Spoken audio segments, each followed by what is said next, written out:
balik gitu kan. Karena The lari-lari shaking padat. was very hard, and the windows all began to break. That was when I realized that this was no ordinary earthquake, but I didn't realize that the sea would come inland. I ran with my husband and 2 children. We ran to the end of the road and it was jammed with cars. I went up into a 2-story house. It was crowded with women and children. That was when I first saw the waves, higher than a coconut tree. I was carrying my young son, and the house collapsed on us. And then he was gone.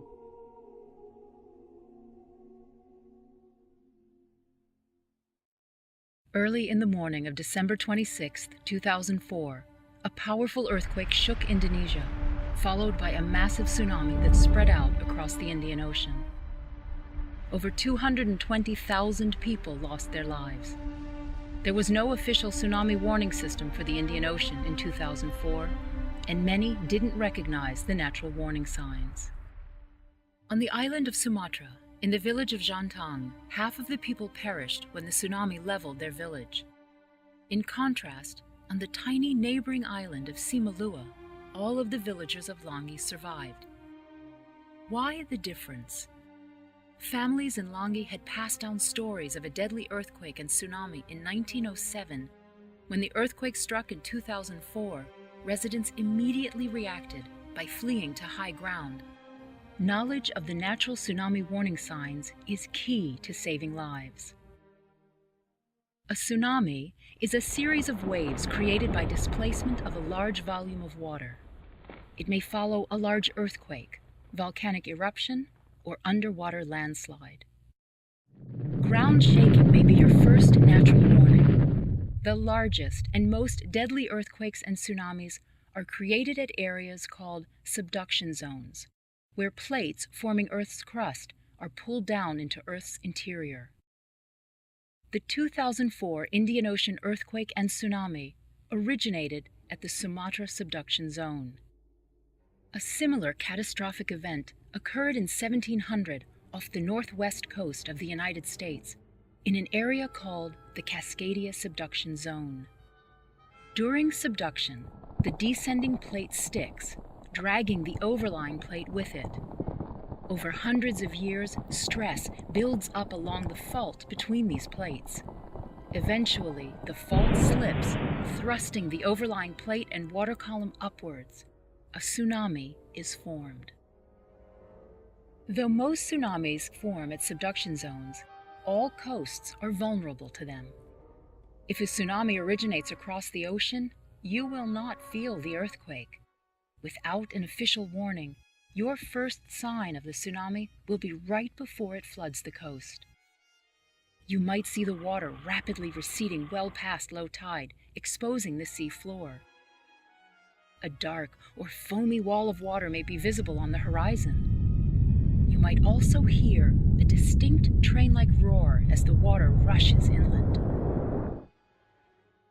If you feel an earthquake, you have only minutes to react. If there's no ground shaking, you may only see or hear the tsunami itself. Don't wait for an official warning.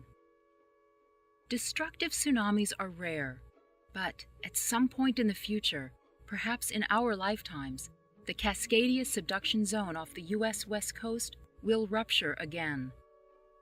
Imagine what might happen when that day comes. Tim and Maria are having dinner at home with their 2 children, 3 blocks from the Oregon coast. Across the Pacific Ocean in Hawaii, Jake is surfing.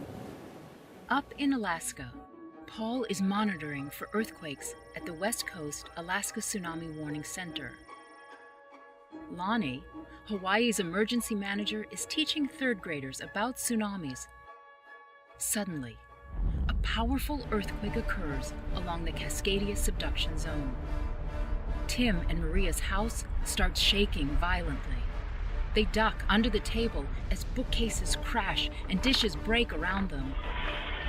At the same time, Paul hears alarm sound as a global network of seismometers detects a large earthquake off the Oregon coast. When the shaking stops, Tim grabs the family emergency kit and they all rush outside. Car alarms are sounding and they see toppled trees and damaged houses.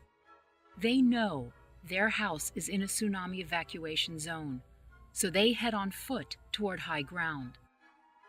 Paul's team estimates the earthquake's magnitude at 9.1 on the Richter scale. The Tsunami Warning Center issues an alert to West Coast states and British Columbia about a possible tsunami. Lonnie receives an alert on her cell phone and heads to her office at Hawaii Civil Defense, where an emergency team is assembling. 15 minutes have passed since the quake. In Hawaii, Jake has no idea that a tsunami is heading his way. Meanwhile, Tim and Maria reach the evacuation site, joining hundreds of other evacuees. 20 minutes after the earthquake, they watch from high above as the ocean recedes and the first tsunami wave floods the coast. Coastal tide stations detect the massive tsunami as it comes ashore. Out in the Pacific Ocean, the tsunami triggers an array of deep water bottom pressure sensors. Paul receives all of this information via satellite, which confirms a tsunami. He sends an updated warning to Lonnie for coastal flooding and strong currents in Hawaii. As darkness falls, Tim and Maria hear the roar of another wave approaching. 2.5 hours since it was created, the tsunami is halfway to Hawaii and will strike the coast in 2 hours. Sirens sound in coastal communities throughout Hawaii.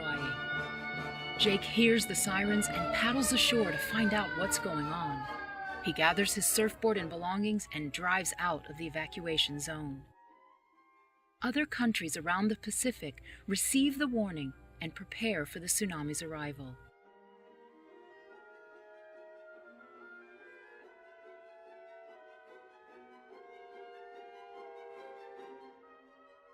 Before this, I had never even heard the word tsunami. My advice is, if you feel a big earthquake, a long earthquake, you should search for high ground.